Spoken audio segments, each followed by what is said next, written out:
ख़बर शामिल कयूं। पीर ॻोठ वेझो सीनियर साफ़ी मासूम संदीले जे भाउ मथां क़ातिलाणो हमलो कंदड़ मुख्य जवाबदार सिराज लाखो अञा ताईं गिरफ़्तार न थी सघियो आहे। जवाबदार जे बासर हुजण सबबि पुलिस फ़रियादियुनि खे तहफ़्फ़ुज़ ॾियण बदिरां जवाबदार खे चरियो क़रार ॾेई बचाइण लाइ सरगर्म थी वई आहे। जवाबदार सिराज इलाक़े जी गिरफ़्तारी लाइ संदीला बिरादरी ऐं सहाफ़ियुनि मासूम संदीले नसीम ख्वाजा अब्दुल कयूम ऐं ॿियनि जी अॻवाणी में गॾियल तौर एहतिजाजी मुज़ाहिरो कंदे पुलिस जे रवैये जी मज़म्मत कई। एहतिजाजी मुज़ाहिरो कंदड़नि पुलिस ख़िलाफ़ नारेबाज़ी कंदे दाहियो त 10 ॾींहं गुज़रण बावजूदि फायरिंग करे ज़ीशान संदेले खे क़त्ल करण जी कोशिश कंदड़ जवाबदार खे पुलिस गिरफ़्तार न करे रही आहे। एहतिजाज कंदड़नि आला अख़्तियारनि खे अपील कई आहे त फ़ौरी तौर ते जवाबदारनि खे गिरफ़्तार करे साणनि इंसाफ़ कयो वञे।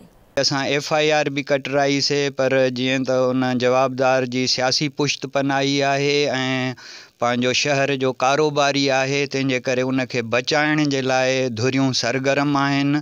सियासी ऐवान बि चवे थो त साईं हमराह चरियो थी वियो आहे। इहा ॻाल्हि उन जा वारिस बि कनि था। SSP खैरपुर वटि कल्ह असांजी कॉल पार्टीज़ हुई जंहिंमें हूअ पार्टी पहिरीं त अचण ई न पई घुरे ऐं पोइ जॾहिं आया त SHO अमनपुर मुस्लिम शेख बि इहा ॻाल्हि कई त साईं हमराह चरियो आहे पर हतमी फ़ैसिलो जेको आहे सो डॉक्टर कंदो। डॉक्टरनि जे चवण खां अव्वल ई पुलिस सियासत ऐं उन जा वारिस टई धुरियूं हिकु पेज ते अची विया आहिनि ऐं उहे चवनि था त जेको आहे सो चरियो आहे। चरिया माण्हू फायरिंगूं न कंदा आहिनि। चरिया जेके आहिनि उहे इलेक्शनूं न विढ़ंदा आहिनि। सिराज अहमद लाखो इलाही अरसे खां मुंहिंजी ज़ात सां मूंसां खेसंदो थो अचे। असांजी मेंह खाई वियो आहे। चिटी जेका फ़ैसिले में बीठी अथसि पुलिस का बि कार्रवाई नथी करे। हिन जे ख़िलाफ़ु अॻे बि मुंहिंजूं FIR आहिनि। हीअ मुंहिंजी साईं पिटीशन आहे। हीअ 8 महीने जी पिटीशन आहे।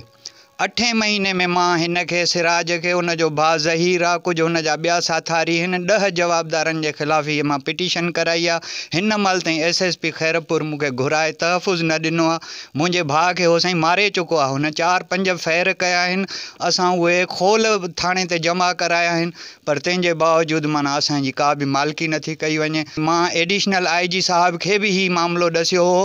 उन SSP खे चयो पर तंहिंजे बावजूदि बि SSP माना असांजी का बि ॻाल्हि ॿुधण जे लाइ साईं तयारु न आहे।